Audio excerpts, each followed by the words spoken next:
उज्जैन के खाचरौल तहसील पर मिस्टर नटवरलाल जैसा अनोखा मामला हुआ। जमीन मालिक किसान को पता ही नहीं चला कि उसकी जमीन की रजिस्ट्री हो गई। इस साइबर से दूसरे के नाम स्थानांतरण भी हो गया। जांच में खाचरौल टीआई धान सिंह नलवाया ने दो मुख्य आरोपी बनाए। साक्ष्य और बयानों के आधार पर आरोपी बनाने की बात कही। चापाखेड़ा गांव में 8 बीघा जमीन के 2 टुकड़ों में रतलाम जिला निवासी रशीद नामक व्यक्ति को बेच दी। एक का नामांतरण होने पर पटवारी की सूचना पर किसान नरसिंह को पता चला। किसान ने बताया कि उनकी जमीन बेची नहीं है तो नामांतरण कैसा। पीड़ित किसान एसडीएम नेहा साहू, उज्जैन कलेक्टर नीरज साहब के बाद विधायक तेज बहादुर सिंह के पास न्याय की आस लेकर गया। ईमानदार विधायक डॉक्टर चौहान ने प्रशासन को किसानों के साथ धोखाधड़ी करने वाले सभी दोषियों पर सख्त कार्रवाई के दिए निर्देश, जिस पर एसडीएम साहू ने चापाखेड़ा मामले में 5 लोगों के नाम पर एफआईआर कराने का पत्र लेकर पटवारी और रजिस्ट्रार को थाने पर पहुंचाया था। सामने आए हैं वो राम नरसिंह पिता पुलिस विभाग ने जो पूरा जांच की कार्रवाई की है उसमें श्रीमान एसडीएम महोदय खाचरौल और पुलिस के वरिष्ठ अधिकारियों से हमें सहयोग प्राप्त हुआ। इसके साथ साथ चौकी प्रभारी चापाखेड़ा संतोष यादव ने पूरी जांच करके प्रकरण पंजीबद्ध किया। अपराध की श्रेणी में आता है, पर अभी ये तथ्य मेरे सामने नहीं आया। जिस प्रकार मामले की विवेचना आगे बढ़ती जाएगी, जो साक्ष्य एकत्रित होते जाएंगे, अगर इस प्रकार का घटनाक्रम कुछ हुआ है और वो अपराध की श्रेणी में आता है तो इसमें आगे कार्रवाई की जाएगी।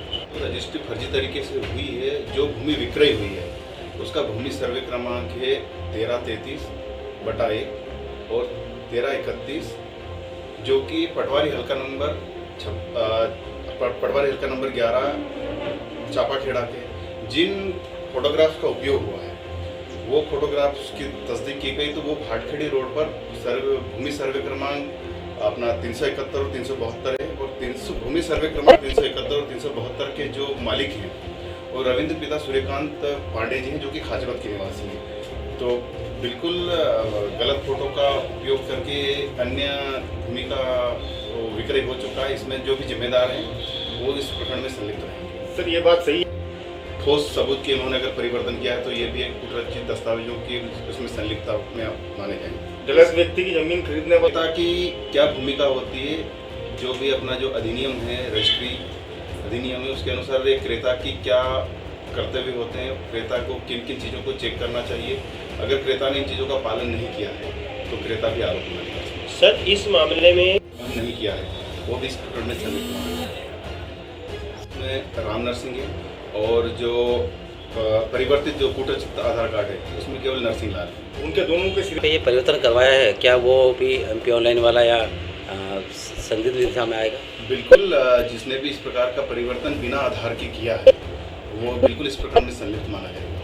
सर, ये जो राम नरसिंह है सर, जिसको पुलिस ने आरोपी बनाया, एक विवेचना का विषय है। जिस प्रकार वो आरोपी हिरासत में अपने मेमोरेंडम में जो तथ्य बताते जाएगा, उनके भौतिक साक्ष्यों की और दस्तावेजों की साक्ष्य का संकलन किया। तो हिरासत में उन्होंने बताया कि मैंने अपने साथी को जो राम नरसिंह के दस्तावेज वो किसी लोन के नाम के लोन स्वीकृत करवाने के लिए मैंने दिए थे, लेकिन उनके साथी जो लोकेश सिंह पिता विक्रम सिंह निवासी बटलावती, उन्होंने दस्तावेजों में परिवर्तन करवाया, जिसकी सूचना आरोपियों के विरुद्ध प्रारंभिक तौर पर मामला दर्ज किया गया।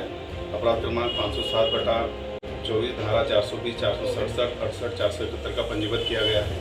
एक आरोपी को हिरासत में ले लिया गया है।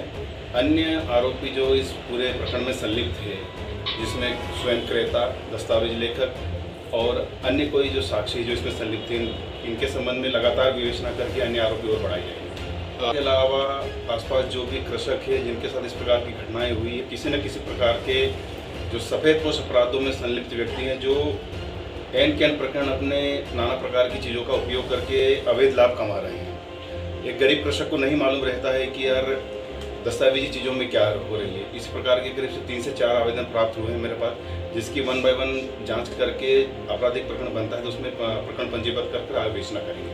सर, राम नरसिंह ने फर्जी किस तरीके से अकाउंट